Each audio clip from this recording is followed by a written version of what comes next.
It has been known that entities of great power are capable of bestowing upon non-shamanic followers certain gifts which echo the gifts of true shamans.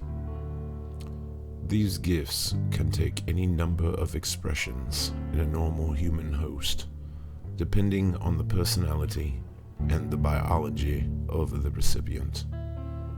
Such a blessing marks the being as a thrall of the entity and cannot be revoked or exercised. It must be noted that this particular method is practiced only by those entities who shun the use of undead minions in the carrying out of their plots and devices, and is not considered by those of its focus as detrimental or evil in nature. Chapter 12. The Book of the Skull.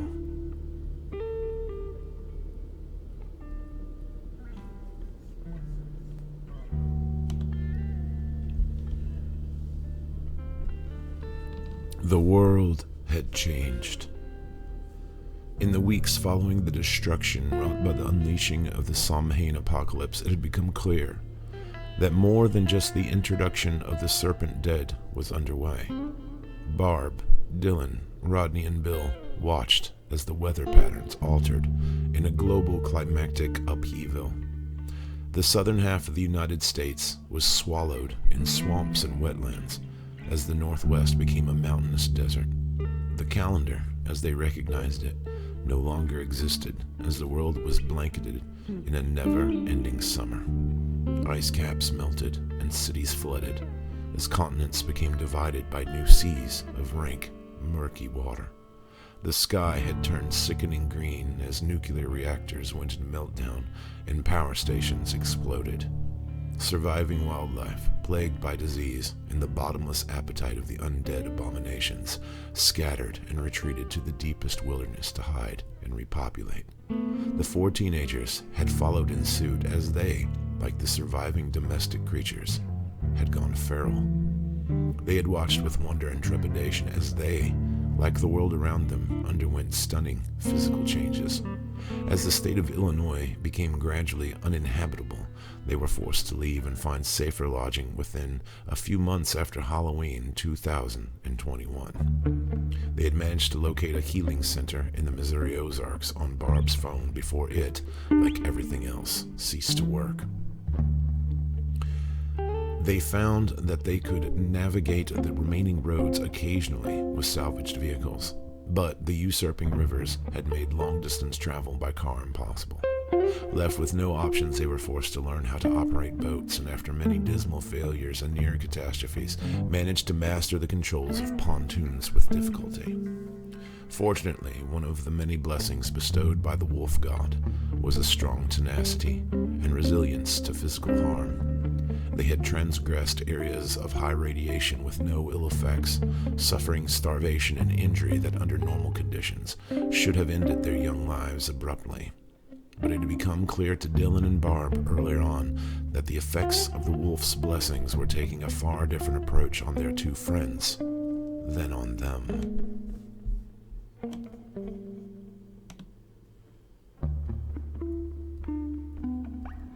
Even though Barb displayed a wild mane of brown hair, short fangs, and sharp, dark claws, she was more or less recognizable as the girl she had been. Dylan's mutation had mirrored hers, complete with elongated, sharply pointed ears, but as with his sister, he was still more or less very human.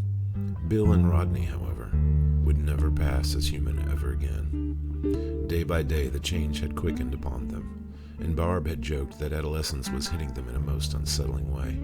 Dylan watched with fascination as, over the course of a year, his friends grew to a height of well over 6 feet, accompanied by the rapid growth of thick fur over all of their bodies.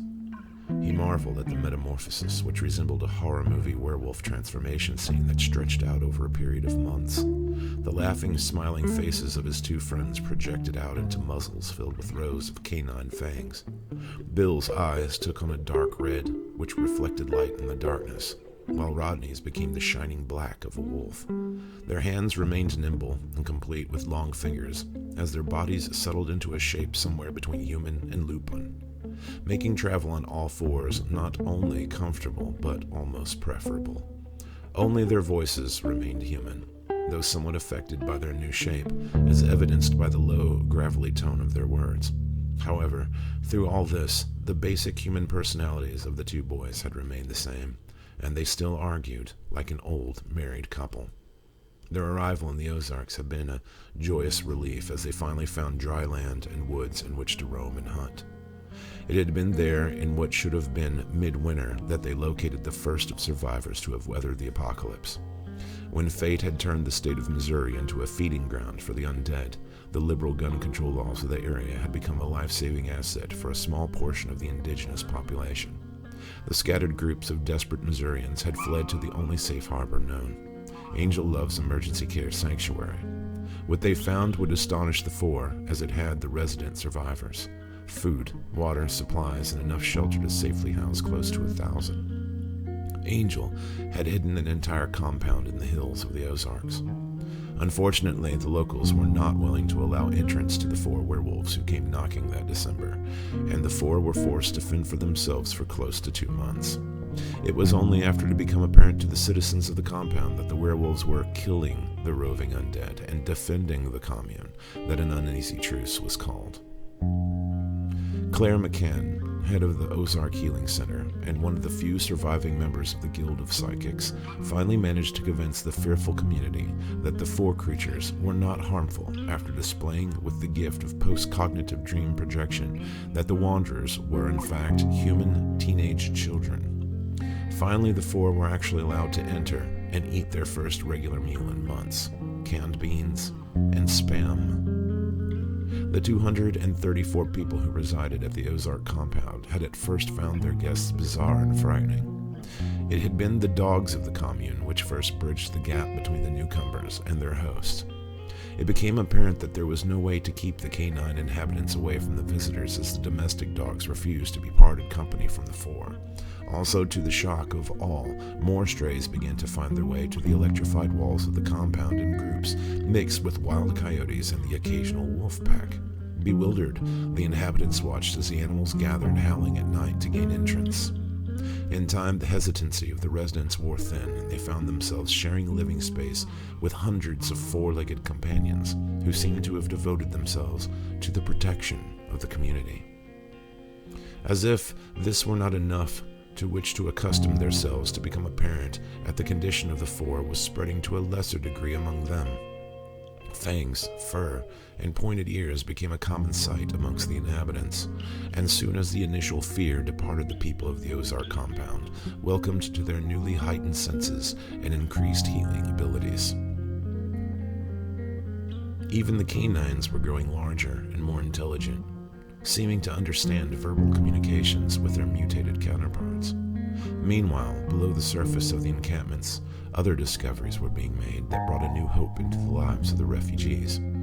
Tom Winston, a graduate of IT Tech and formerly a professional computer engineer, had finally deciphered the intricate and complex manuals left in the underground complex. Activation of the main hard drive revealed a wonder that none could have foretold. Not only were the computers active, but they were linked to almost 100 other compounds across the United States. As all the residents, canine and otherwise, gathered in the main meeting hall beneath a massive computer monitor, the size of a drive-in movie screen, they were greeted by a recorded message from a 30-ish black man with a calm gaze and shaven head. "He kinda reminds me of Mace Windu," Rodney had said, before being hushed into silence by the surrounding crowd. The man began. "Hello, survivors. My name is Jesse Rose, and I'm here to explain a few things to you. As I record this, I realize that it may be the last thing I do in this life. If you are wondering, I am seated in Angel Love's study at her estate in Wyoming. I have barely managed to complete the task set for me by Angel before her death, and following Halloween 3 nights ago, the only people left living here are me, the gardener, Teddy, and Angel's housekeeper, Esther. My brother, Ryan Rose, is dead, having died in the act of evacuating members of our society to a healing center emergency compound in Montana. All the information that we have collected is now available to you on the database of this computer network, which you will find is connected to all the other healing centers in the U.S. Of this moment, many members of our group are residing in their respective compounds and await survivors. To the leaders of the surviving groups, I suggest you take the time to carefully study these files. And if you have not already, then immediately read the file marked The Book of the Skull. It will answer many of your questions, and probably raise even more. Most of what you will find here is self-explanatory, and I hope you will have no problem in accessing the information you require. After you activate the security clearance codes, you will find there are storage facilities hidden in the compound, which contain devices to aid you in your endeavors. I can only tell you that it was Angelica's intention for these compounds to be equipped to supply the survivors with everything they may need to rescue as many living members of the human population as possible. Also be aware that these facilities are located worldwide, and communication with them may still be possible via uplink satellites. That is all I have for you. God bless, and I pray to see you all in a better place. The message ended, and the image of the man was replaced with a map of the United States, on which there was marked numerous points across the states. As the crowd watched in awe, several began to light up bright yellow as a calm female computer voice said, "Points illuminated on the map indicate centers which are now currently online. How shall we proceed?" "Good question," Barb said, as she turned to her brother, whose face was hidden beneath the cowl of his green hooded coat, a look he had taken on so as to hide the feral appearance of his features during their early days at the camp. "It's pretty obvious, I would think," he replied in the zen-like tone he had adopted over the past year. "We know what we are meant to do." "We're the shepherds, right?" Bill said, his clear, low human voice speaking out from the muzzle of sharp white teeth, which he recognized as a smile. Although another might mistakenly see a vicious sneer.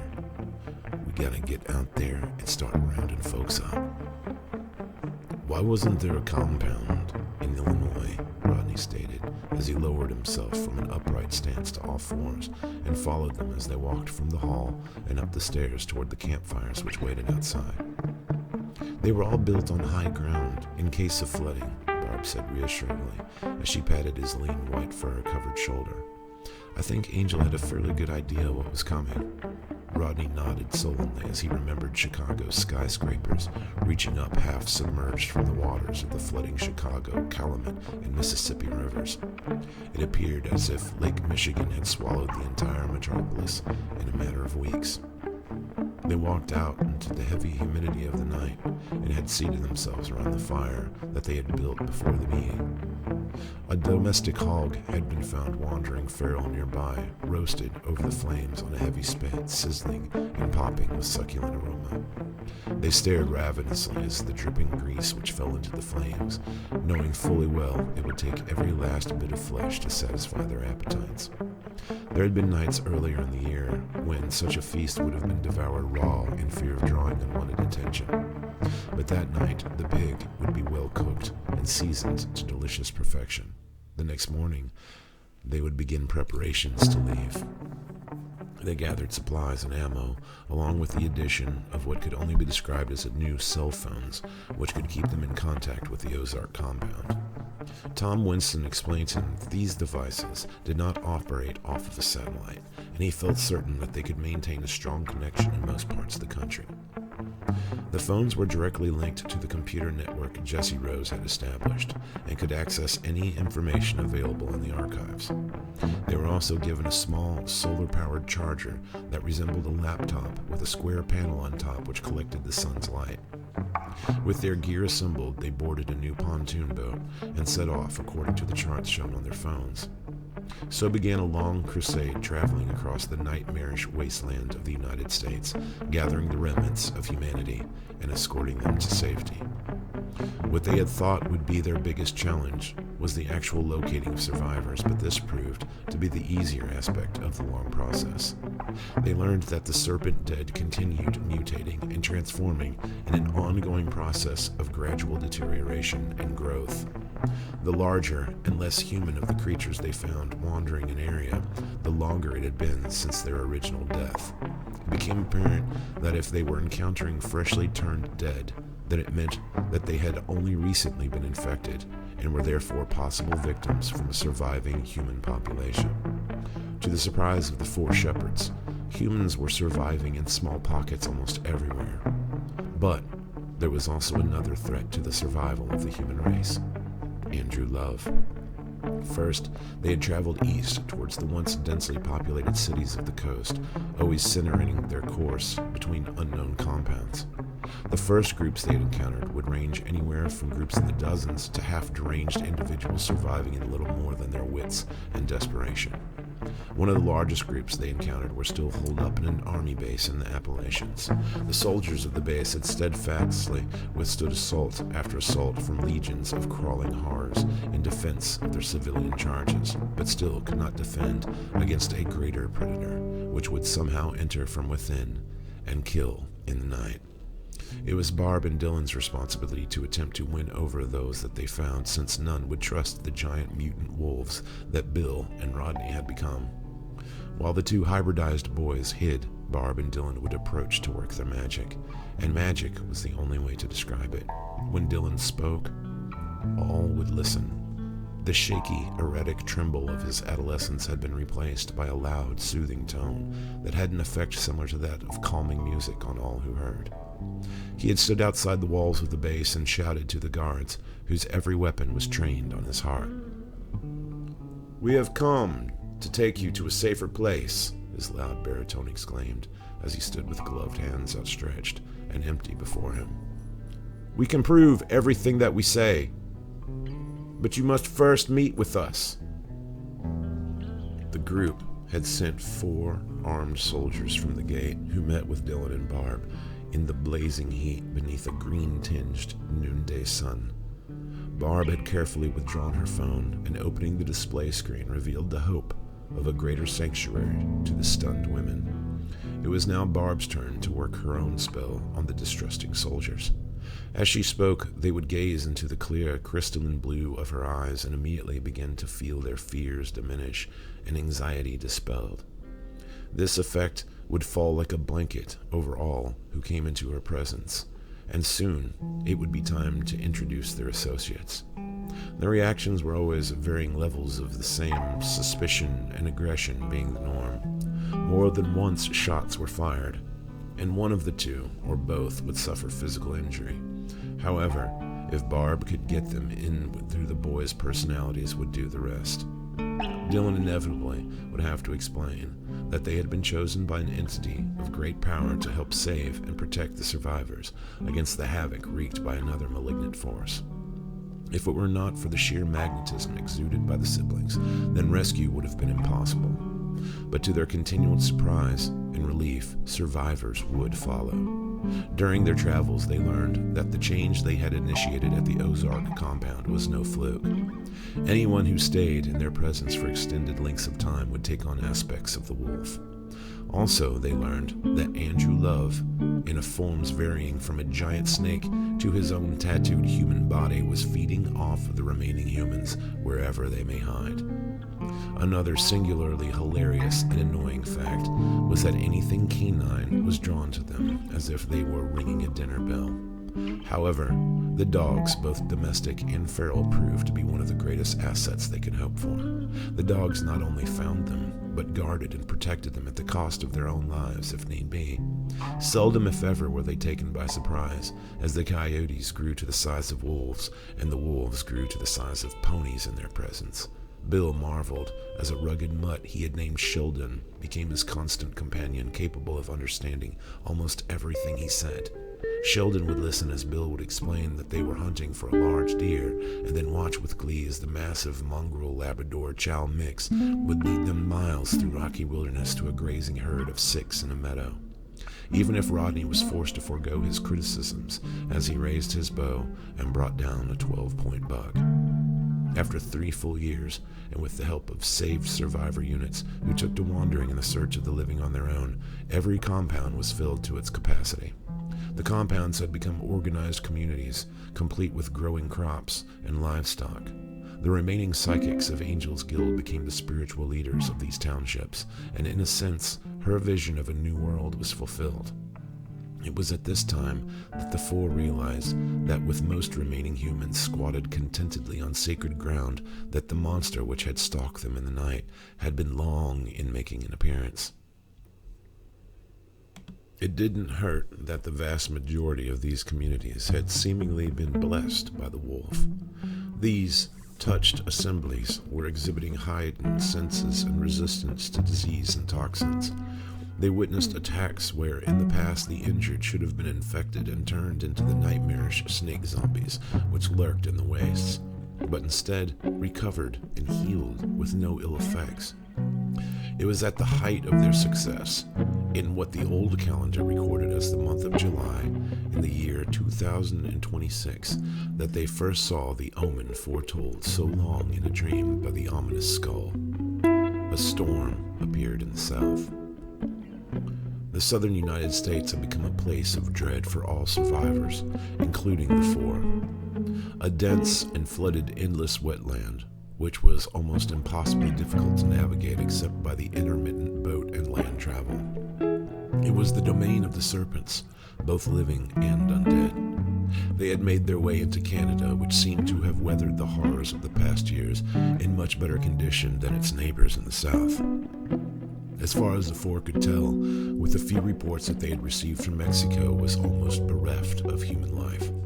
But South America, despite tumultuous environmental disasters, may well have still been supporting a large human population. Rodney had hypothesized that countries which possessed a substantial wilderness area would have a higher survival rate, since the first burst of serpent-dead creation would be mostly concentrated to densely populated urban areas. If survivors could escape to the wilds and avoid the traveling masses, then survival would gain a higher statistical average. His theory was proved correct in British Columbia, where the cities had been abandoned, but small groups resisted in the rural areas under constant siege by roaming herds of venomous zombie snakes and newer varieties of larger, more aggressive living reptiles that had come to fruition in the years since 2021.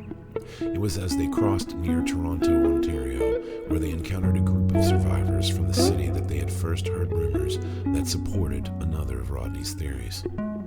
The band of 3 families who were residing in campers in a secluded forest reserve told Dylan and Barb that their group had originally been made up of 20 others who had remained in the city. They explained that the others had taken up with another group of strange individuals who they reluctantly described as rat people, who were residing in the city subway systems and sewers. Barb and Dylan were told that at first they had been mistaken for members of the bizarre subterranean clan because of their long coats and hoods, as this was the common look of the night-prowling gangs in the city. They had promised the group to return in the morning, when they would have made plans for them, leading them to the nearest available compound.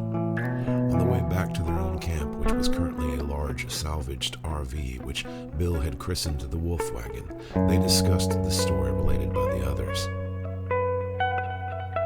Does that mean that Rodney was right? And there might be others like us, but of different... what did he call it? Barb said as they crossed a decrepit plank bridge over a rushing stream. Phenotypes, Dylan answered, as he pulled back his hood and listened to make sure he could still hear birds singing, since they would have immediately ceased if serpents were present. It means different animal hybridizations. And yes, I think it is very possible. I hate it when he's right. It just gives him another reason to be cocky, she mumbled, as she gazed at the overgrown path to the now visible camper, which sat by the smoking remains of a campfire. Damn it! I told them not to build a fire until we got back. They probably got hungry and killed something, Dylan said, half smiling. All they do is eat, she exclaimed, quickening her pace while avoiding the tripwires attached to grenades they had set around the camp. I really don't think they can help it, sis. Don't defend them, Dylan. They act like overgrown puppies. They need to grow up. Dylan held his tongue, but stopped in his tracks as he realized the campsite was empty. Oh no, not again, he groaned, as Barb angrily kicked the support beam of a hastily assembled spit, sending the remains of a mostly eaten deer carcass plummeting into the coals. See? This is what I'm talking about. Can't they sit still for a minute? She withdrew the communicator from within her torn green travel coat and quickly hit Bill's code number. She held the device to her ear as she stomped her boot impatiently, all the while reminding Dylan of nothing more than their mother. "Where the hell are you?" she shouted after Dylan heard Bill's familiar "what's up" roll through the phone. "No, you are not. Turn around right now, you two. It will be dark in an hour." Dylan's sensitive hearing could hear Bill laughing as he told Barb not to get her panties in a bunch and then hung up. Previous experiences would indicate that further calls would subsequently be ignored. "They're going into the city, those morons. They always wanted to see Toronto," he says. "What's so special about Toronto, anyway?" "Videodrome," Dylan responded calmly. "What the hell is that?" It was a David Cronenberg movie from 1983. It was set and filmed in Toronto. It's one of their favorite movies. It was one of the archive films that Jesse Rose had in the network. They watched it like 10 times. I told them that they were not fracking tourists. We can't just pop in and see the sights because they saw someplace they liked on one of their weird werewolf movie nights. "So what do we do?" Dylan asked, already knowing the answer. "The same thing we always do. Go after them and hope that they don't get killed before we get there."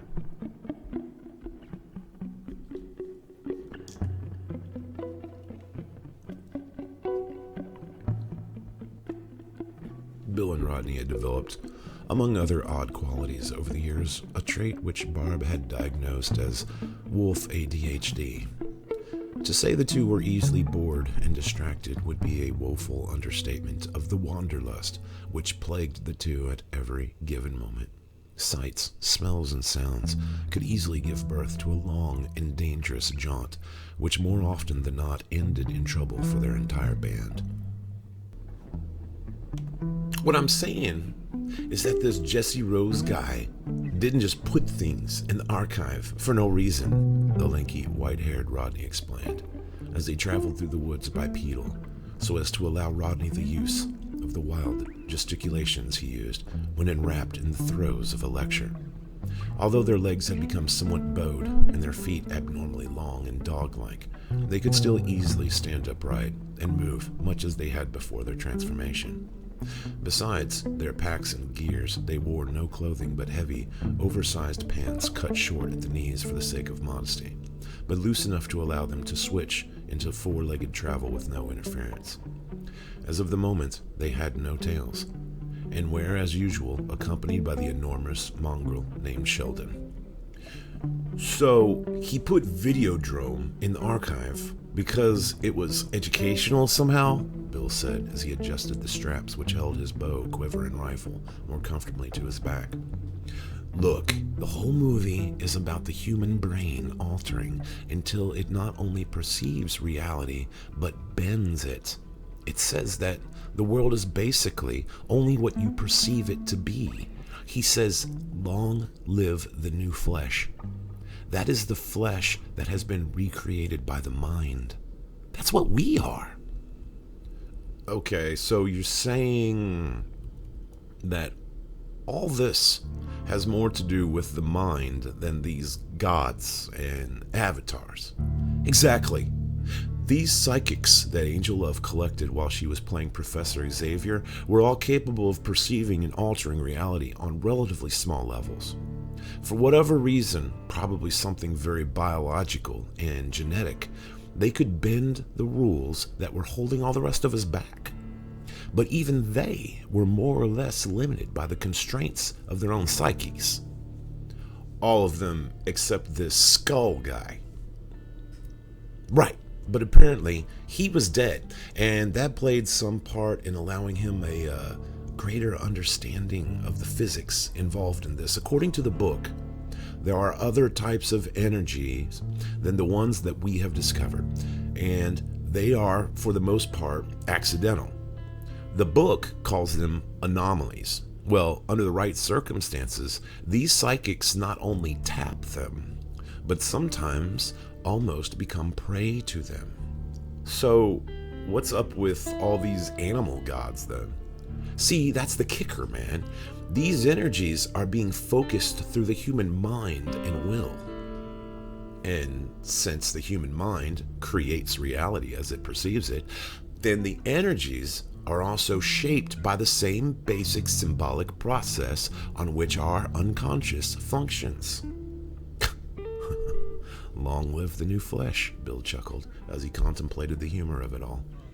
He was just beginning to make a joke about having to go hike his leg up when they came to the bottom of the trail and were given a stunning view of the ruined city of Toronto in the darkening light of the dark, green skied dusk. They stood there in awe of the tragic wonder when they heard a voice speak from a close proximity to their side. You may go no further. They both whirled, simultaneously growling, as Bill withdrew a machete for each hand and Rodney armed his Beretta M107. They were shocked to find themselves facing a small, dark figure dressed in a long gray coat with a hood pulled low, crouched on top of a large block of moss-covered concrete. "Hold right there, dude," Bill said, restraining the anger and shock he felt at being stalked by someone who had managed to avoid their keen senses, as well as Sheldon's, who crouched teeth-baring and growling. "I will come no closer," the figure spoke as he stood revealing a bare, muscular chest beneath the coat. Rodney immediately noticed the intruder's skin was dark and covered in soft gray hair. His belt was laden with chains on which hung gleaming metal objects of a seemingly mundane and valueless nature, begging Rodney to wonder how he could have possibly made such a silent approach. "Who are you?" Rodney said, lowering the barrel of his rifle as he noticed the odd and inhuman odor which was now detecting on the breeze blowing downward from the stranger. "My name is Paul Fournier, but I am called Crawler. I am the chosen representative of the people of this city." "There are people still in the city. We need to talk to you guys then. We're here to help." Bill returned the machetes to his belt and shushed Sheldon as he held out his large, clawed hands in an attempt to appear diplomatic. "We do not need your aid, but we view your offer as generous and will therefore allow you to leave in peace." The gloves on the stranger's hands had the fingers removed to reveal long, sharp claws that protruded from the tips as he gestured for them to return the way they had come. "But there are places where you can go that are safe," Rodney explained as he tried to remember what Dylan usually said in these situations. We are quite safe here. We do not fear the snakes, and we have no quarrel with your kind. My master wishes me to tell you that we have no intentions in claiming the sphere and are only seeking safety, survival, and escape." "Who is your master?" asked Bill with dumbfounded curiosity. "The Lord behind the wall," the stranger said as he pulled back his hood and revealed a bizarre mixture of what could only be human and rat characteristics. The large dark eyes which beheld them were placed far to the sides of Crawler's face, above a protruding rodent-like mouth, complete with long whiskers. The two large rounded ears of the small being moved nervously from side to side, as if of their own accord, as his mouth twitched nervously. "I knew it!" Rodney gasped with astonishment, almost dropping his rifle. See, I told you there had to be others," he said, nudging Bill, who was slack-jawed and dumbstruck. How many of you are there in the city?" Bill finally managed to ask, as he studied every detail of Crawler's appearance with new interest, only now noticing that the rat creature's bare, clawed feet. "I am not at liberty to discuss such things with you. Will you accept these conditions and be on your way?" Crawler waited patiently as they looked at each other with questioning, confused expressions. Bill cleared his throat. which must have sounded like a growl as Crowler crouched down defensively and reached within his long coat as if to clutch a weapon within. He quickly waved his hands apologetically and said, No, wait. I was just coughing, dude. I mean, you guys aren't, like, evil or anything, right? Our philosophies are varied, but we intend no harm to any but the servants. Our goal is to leave this world altogether and begin somewhere anew. The master feels that this place is a lost cause. Do you know about the skull? Rodney asked carefully, drawing a quizzical expression from Crawler. No, I do not, but I will listen if you explain. Do any of you see visions? Rodney attentively withdrew his communicator and, punching a few buttons, brought up the first page of the Book of the Skull. Approaching the concrete block, he carefully handed the device to Crawler, who immediately began studying the device with practiced ease, reminding him that this had once been a regular human being of the new millennia, or so he had thought. To answer your question, Crawler said as he browsed the screen with impressive speed, as if imprinting each page onto his mind instantly. One of the abilities bestowed by our Lord is the gift of seeing. Are your kind capable of seeing the dead? Ghosts! You can see ghosts! Bill said with excitement. Yes, but we have never encountered the skull you speak of. Is it powerful? Look, I know this is probably a bad idea, but why don't you keep that communicator as proof of a truce between our groups? If you discover something that might help us, or vice versa, we will contact one another. Here, this is a solar-powered charger. Rodney withdrew the other device from his pack and set it cautiously by their new acquaintance, who was still perusing files speedily with long claws of his hand. We will go on our way, but we will spread the word that you guys want to be left alone. I'll only say that if you want to talk to us at any time, we are more than willing to chat. Crawler looked up at Rodney and Bill with what the two could only guess was a smile that revealed razor-sharp double front teeth. Agreed. What are you two called? I'm Rodney, and the Red Wolf is Bill. Crawler stood, placing the communicator phone in what they guessed was one of a dozen pockets inside his coat. Then, snatching the charger, placed it under his arm and leapt from the slab and into the woods, vanishing without a sound. As they stood in wonder, they heard Crawler's voice from the woods one last time. It was a pleasure meeting you, children of the wolf.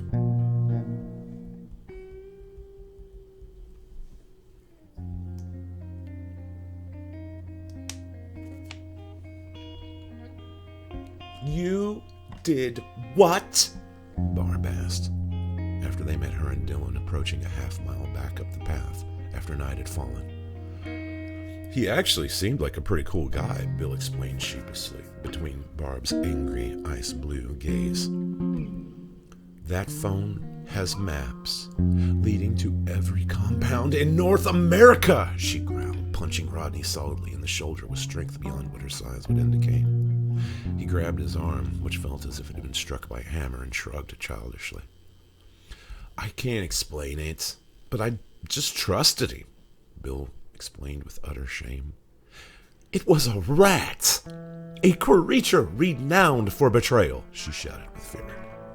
Oh, that's really just a myth, Dylan began before being silenced by the rage in his sister's eyes.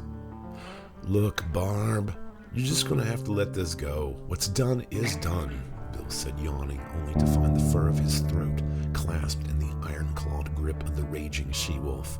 Sheldon, who usually responded instantly to any attack on Bill, merely cowered beneath a tree as if to say, You're on your own, dude. No. You just shut the hell up, you big moron. If you say another goddamn word, I'm gonna rip your little red eyes out and stomp them into the dust. You two deserve nothing less than a beating for your stupidity. I swear that if anything happens to any of the people we are supposed to be protecting because of your brainless, selfish immaturity, I will personally see you both neutered. Shoving Bill back, she turned and stomped back up the trail, mumbling to herself with rage. "So, he was part rat?" Dylan said with hushed fascination as they quietly followed. "Yeah, just like us, but a rodent hybrid. And he said that they can see the dead. That's pretty cool. I wish I could have met him." "Maybe they'll call us sometime," Bill added as he touched his throat and felt the wound where Barb's claws had pierced the skin. They had made their way back along the east coast, which now seemed to be broken into islands of decayed, ruined cities and vast nuclear wastes left from disabled reactors burning their way into the earth indefinitely. Here, the serpent dead had grown huge and distorted as they slithered from beneath the shells of office buildings and parking garages, which had become their tombs. The four, with the Canadian group in tow, made their way by road as far as was possible, but once more found themselves hunting for watercraft at any boat dock they passed. Finding none, they redirected their course through what was now Pennsylvania in order to reach the northern Appalachians and find a route into West Virginia, where a compound waited near Charleston. This path would keep them tracking slowly through dense wilderness on foot, but what would keep the number of encounters with the monstrous, glowing green eyes of the zombie snakes at a minimum. However, the giant living cousins of the dead were still a regular threat, even in higher elevations. One early morning, they had been bathing in a clean mountain pool while members of the refugee group cooked the fish they had caught in the still dark hours, when Bill, who had been posted as lookout, let forth a long, frightening howl. Barb had stood dripping from the pool in her bra and underwear as Bill pointed to the brush overhanging the edge of the water. Rodney and Dylan, who had been wrestling in the shadows, immediately ran for their weapons on the rocky shore as a titan, python, and copperhead crossbreed the length of a school bus swam towards them at the speed of a fishing boat. Barb raised her arms, revealing disturbingly hairy armpits and arms before bringing them down into the water with a thud reminiscent of a depth charge exploding, thereby creating a telekinetically enhanced wave which caught the monstrous snake and gave the other three time to begin a volley of gunfire. It was only as she began swimming with incredible speed that they witnessed the water of the pool churning and frothing as hundreds of snakes began writhing in a frightening mass within the pool, awakened by the violence of their defense. They had retreated to the safety of the higher rocks and watched as the creatures wound their way onto the shore, searching for intruders. Before they left, Bill took pieces of a shattered canoe he had found in the woods and pounded 3 signs along the path to the pool, all reading, "No swimming allowed. Beware of snakes." Finally, they arrived at the Charleston compound, where they were greeted by the inhabitants with shouts and cheers.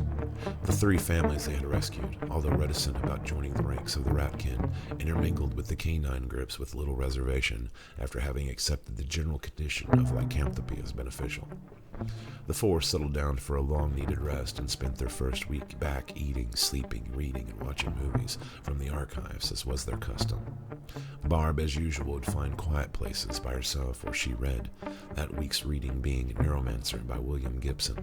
Bill and Rodney watched movies from Jesse Rhodes's downloads in the meeting hall at night while everyone else slept, despite the complaints of the compound supply officer, who claimed that they were eating the camp into starvation. Dylan simply wandered the halls and had random conversations with anyone he met. Dylan was sought by all manner of citizens in matters ranging from emotional distress to practical material difficulties. The leaders of the compounds, despite his protests, regarded him as the unofficial leader of the entire surviving Lupin world. Barb had no patience for debates or daily problems, forcing Dylan to act as diplomat and sometimes priest, as he now officiated over weddings and funerals. When children were born, it was considered a blessing for Dylan to hold the child and give a reading concerning the infant's current needs and future life events. These duties alone would keep Dylan occupied for weeks after reaching a township. Fortunately, he enjoyed his role immensely, regarding these occupations as enlivening and uplifting to his general spirit. He loved the celebrations and social interactions, which the other 3 shunned. There was always wine, food, and singing, which existed in a sense that had been all but lost in the world to which he had been born. It was in the midst of this routine socializing that he was called to the meeting hall by Vince Burns, the leader of the Charleston compound, known to his people as the trance medium. Vince, by all standards, had no special qualities in his waking conscious state. He could not speak with animals or read minds, and had no powerful telekinetic abilities to speak of. In truth, he didn't even really have any hobbies or interests. Previously, he had acted more or less as Angel Love's financial advisor, and was considered in the guild to be little more than an accountant. He was a workaholic who had spent the vast portions of his time on the phone, making investments or crunching numbers on a laptop. However, if he so desired, Vince could lay down for a half hour and pass into a sleep-like trance, in which he became what could only be described as an oracle. In this state, he could answer questions on almost any given topic and find items and people who were lost from all other knowledge. The morning before, he had been in a trance state, trying to find survivors in the South, when he had received a message from a source unknown. A storm has come, and I need help. Although initially unable to identify the source, he did realize the location of the plea was in Boot Heel, Alabama. Calling Dylan to the meeting room, he revealed that there had been a healing center and compound in the area, headed by Maud Shaden, or, as she had been known, the Cat Lady. Since we hadn't had any contact from the compound there, we assumed it was abandoned, Vince said as he pointed out the dot located on the screen map, his green eyes worried and distant. None of us would have guessed she was still down there, he explained, as if on the verge of tears. I never would have dreamed she would have survived all this time on her own. How old is she? Dylan asked as he studied the map with growing anxiety. He knew the area had to be a serpent paradise. She was 83 when the world fell. She's got to be pushing 90. But I know it was her, Dylan. I could smell the cats. She always smelled like cats. She ran 3 vet clinics in Alabama when Angel found her. Jesse and Ryan recruited her. I remember them saying she didn't even want to help people because she considered them ruthless and destructive. But Angel was adamant about getting her to the head of the clinic and even let her treat animals. I couldn't believe we dumped so much money into her damn Save the Animals program, but Angel thought it was great. Anyway, I would stake my life she's still down there. She probably didn't know how to activate the network, Dylan said thoughtfully. Oh, she hated computers. She kept all her books on paper, for God's sake. I don't know what to do, Dylan. I've contacted the other compounds, and they're all mortified we left her down there. I mean, she was a Fruit Loop for sure, but she was one of us. Is there any way to help her? Vince was now unabashedly weeping with guilt. Dylan would not have guessed that the carefully groomed man in thick black glasses who still wore a suit after the apocalypse was such a caring person. Yeah, but I don't want to tell the others our R&R's at an end. Dylan smiled and patted the emotionally wrecked man sympathetically. It's all right. We'll get her out. You said that her message was about a storm? Yes, she was scared because of a storm or something. It was a strong message, so she must be in real danger. Where's the closest compound? Fox Forge, Tennessee. That's not too far out from where she's at. I think we can do it. Dylan winced as he imagined the response he would get when he had told the others.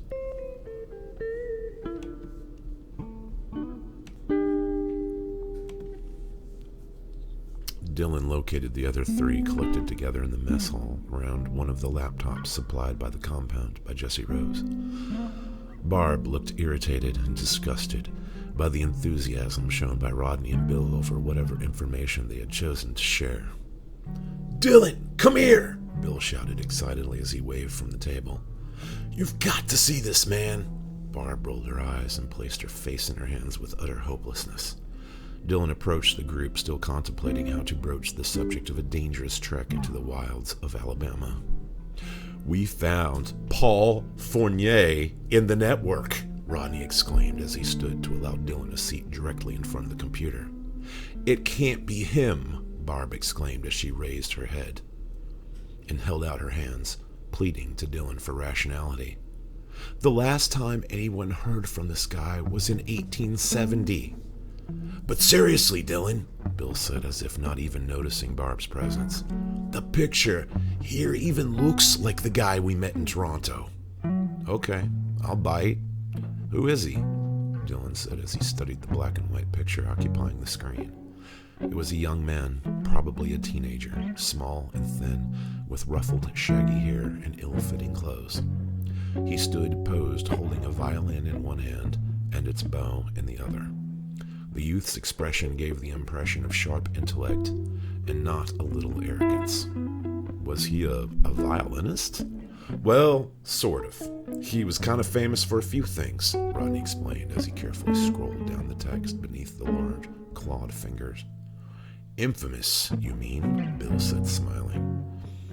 His mother wanted him to be a concert violinist. He was a prodigy who started composing as soon as he could talk. But he started writing poetry when he was 13, and his mother hated it. His father was a military guy who thought it was all crap and wanted him to join the army, Bill interrupted. Yeah, well, between his mother wanting him to compose, and his dad wanting him to be a soldier, and him wanting to be a poet, he finally just ran away to Paris when he was 16. And that's when he really got into trouble. Bill was practically drooling with excitement.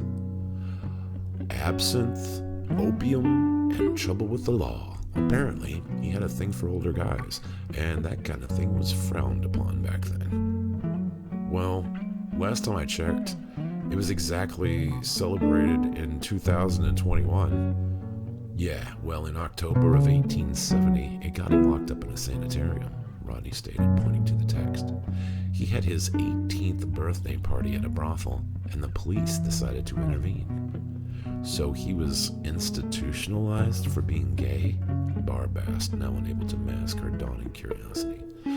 Well, officially he was arrested on charges of sodomy, but it was what he did after he was taken into custody that got him put in the nut barrel, Bill said, as if just realizing Barb was present. See, he was all wasted on absinthe and ranting about seeing dead people. And Crawler told you that he could see spirits, Dylan finished, as Rodney and Bill looked at each other, smiling wolfishly. Exactly. So we decided to see if any of his poetry was in the network, and sure enough, Mr. Rose had his collected, translated works on file. Anybody want to guess what he wrote about? Rodney said, and was obviously enjoying the fact that Dylan and Barb were on the edge of their seats now. I'll give you a hint. The title of the book is L'Apocalypse et le Roi des Rats. Barb was silent, but the realization in her eyes seemed to gratify the two researchers, as they all knew she had studied French in high school. It means the apocalypse and the king of the rats, she finally said as she shook her head in defeat. Okay, maybe you've got something. But what happened after they arrested him? They'd wanted him locked up for a while, so he was conveniently dropped off and forgotten, since this time his parents wanted nothing to do with him. The last person to see him was his sister, who described him as being feverish and on the verge of death in a letter to her mother. They just let him die then? Dylan said in disbelief as he thought of his experience years before when his powers had awakened. He was a black stain on the family reputation. They felt he got what he deserved for being evil. But he didn't die, Barb said, now standing and crossing the table to get a look at the photograph. No, and as a matter of fact, he escaped. Rodney was justifiably proud now that Barb had been won over. How? She asked quietly as she studied the large dark eyes staring back from 1870. There was a storm, and the cells in the lower level of the sanitarium got flooded. If you can imagine, the staff didn't try all that hard to rescue the patients.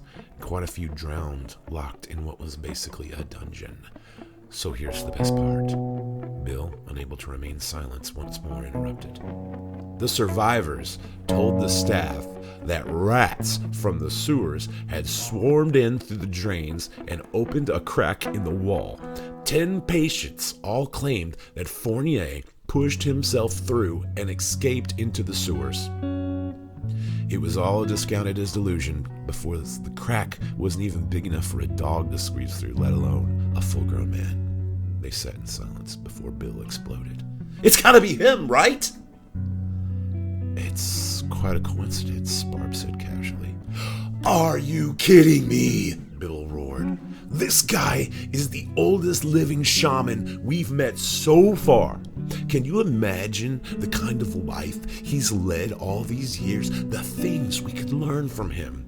He's lived on the fringes for almost 2 centuries, watching as society grew and changed. He's a walking goddamn history book. I thought he was like me and Rodney, but this guy's one of you.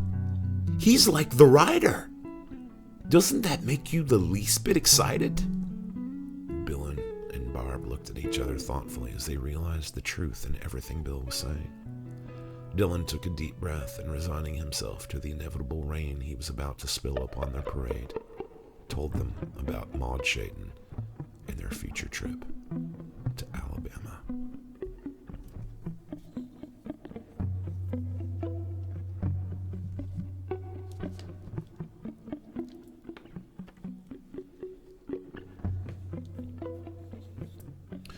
One of the major concerns facing the group as they began their journey south along the foothills of the western side of the Appalachians was the numerous nuclear reactor meltdowns in the southeastern area of the United States. Although flooding, which cooled many major reactors, may have lessened the damage in some places, it was known that many compounds had been left unusable due to the vast tracts of territory rendered uninhabitable by radiation, as was thought the case at the Boot Hill Clinic. At the time of the poisoning in 2021, Alabama had been home to 4 such reactors, the fate of which was guessed to be grim. The South had become a place of horrid ecological disaster, largely due to this large concentration of nuclear facilities, and the only thing thought to be living there were the bizarre hybrid snake species created in the wake of the destruction. These creatures seemed highly resistant to toxins and radiation, owed in part to the anomalous energies which affected them. However, as they crossed over into Tennessee, the 4 became aware that there was more at play than reptilian life forms. Originally, it had been suggested that they begin the first leg of the journey on horseback, but experience had taught them that equestrian mounts failed miserably against a terrain covered in scores of venomous snakes.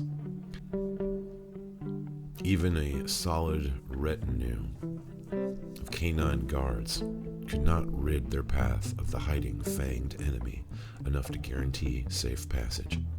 They instead chose ATVs as their preferred mode of land travel down whatever roads they could still find intact through the hills. In the past, they found that gasoline could be salvaged in numerous ways if they stayed along old highways and main roads. The problem with this agenda always proved to be the roving bands of serpent dead, which roamed these roadways in search of prey. They would find themselves shooting and cutting their way as far as the road would take them before inevitably the pavement would dissolve into marshland. From Charleston to Fox Forge, the way was patrolled and kept relatively clear by scout units, but from Tennessee on, there would be nothing but wild, radiated hell on earth. It was upon arrival at the Fox Forge compound nestled in the wild beauty of the Smoky Mountains that they were first told of a new scourge that had been finding its way from the swamps. A storm had indeed begun in the south. A great black night had descended over the entire region that was visible from the front gates of the compound, and with this storm there were twisted insects and crawling things of all varieties, which the people of Fox Forge deemed as nightmarish and deadly as the snakes which had been their bane. It was also there that they were first told of the appearance of a most unlikely apparition, the resurrected body of what they called the Shadow Walker. The first report came from a group of outriders on horseback that had been patrolling the outer ring of the compound area. Accompanied by a pack of some dozen wolf dogs, they had come across what they had thought to be a lone survivor watching from a hill at dusk. Immediately they knew something was amiss as the dogs began whimpering and refused to come nearer than 10 yards of the lone figure. The 6 riders approached and called out to what appeared to be a boy with his face covered in the hood of a sweater. The leader of the group, whose name was Willie Lewis, noticed that the boy seemed to be injured and bleeding and dismounted to give immediate care before stopping in his tracks. The scent, which he detected on the wind, was foul and inhuman as anything he had ever experienced. When the boy began to speak, the horses fell into a panic and would maintain their position only under the desperate control of their riders. The riders would all agree that the sound of the thing's voice was as if it was a chorus of lost souls singing from the depths of Hades. The boy only uttered one phrase: "Where is the Naga?" Filled with terror, Willie had stammered that he didn't know before the thing vanished into darkness, leaving the ground where it had stood covered in swarms of giant shining insects and worms. The outriders had abandoned their patrol and returned to the compound to relate the tale in horror. The four were told that no one was allowed off of the grounds after dark, as 2 patrols had disappeared and never seen again. The woods had become filled with twisted wasps and poisonous flies the size of wild birds.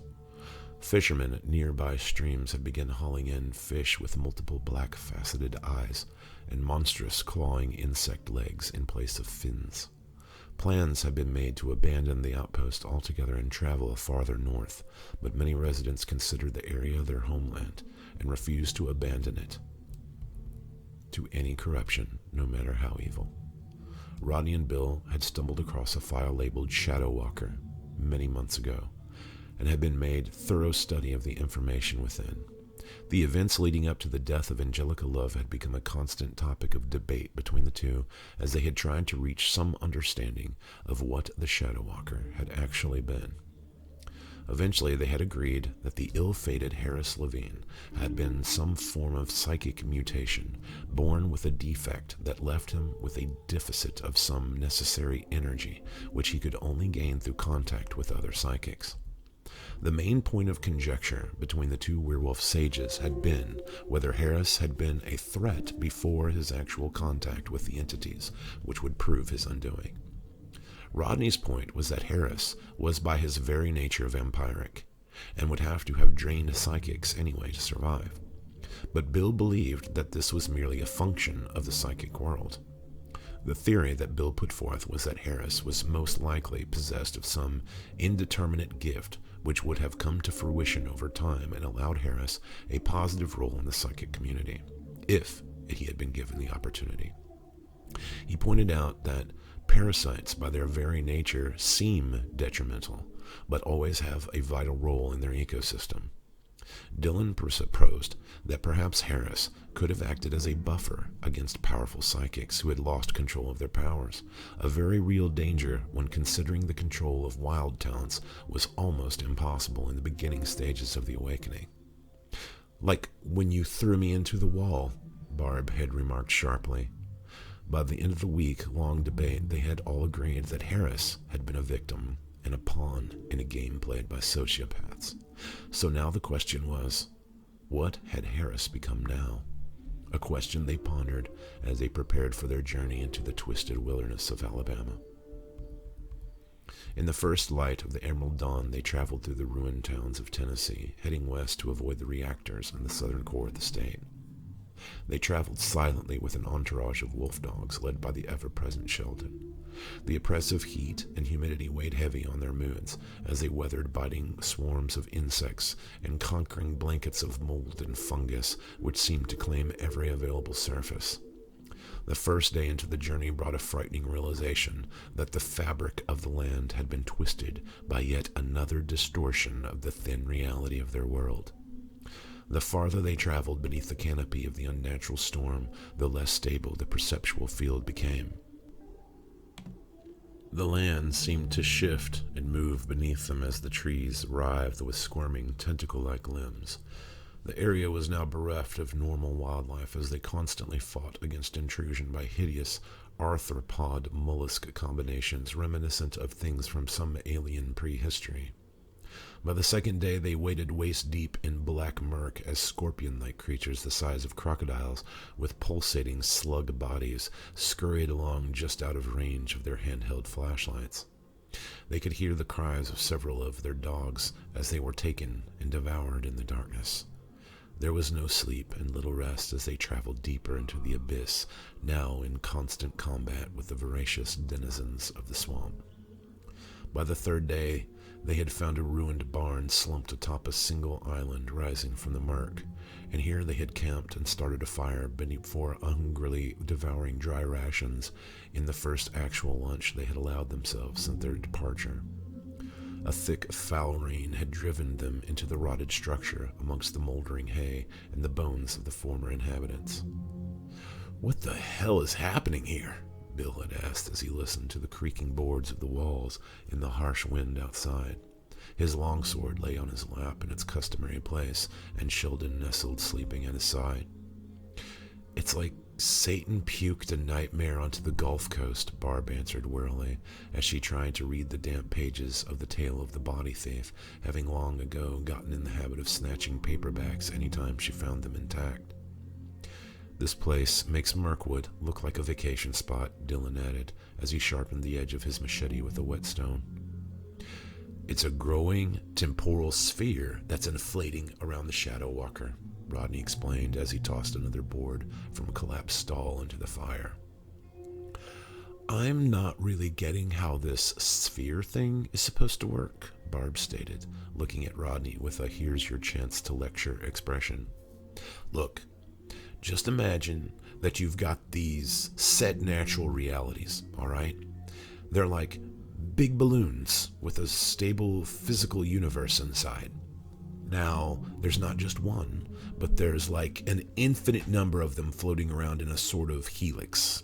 Imagine a strand of DNA. Now, these regular balloons seldom if ever touch, and if they do, they resist each other, and nothing really happens because they're all being controlled by the set laws of physics, the known energies and dimensions of the multiverse. Inside these balloons, there is gravity, there is time, and there is space. So, you know what a black hole is, right? A big hole with incredible gravity that sucks up everything, including light?" Barb answered, laying the book down and chewing the claw of her index finger. "Exactly. Well, imagine the opposite of a black hole, keeping in mind that it doesn't really have to be that big. In fact, a wormhole could be the size of a particle, in theory. Imagine a hole that is spewing out information, energy, matter, and light in a continuous ongoing burst. Well, this anomaly acts like a bubble formed within one of these balloons and starts to swell within it, altering everything it comes into contact with as it engorges.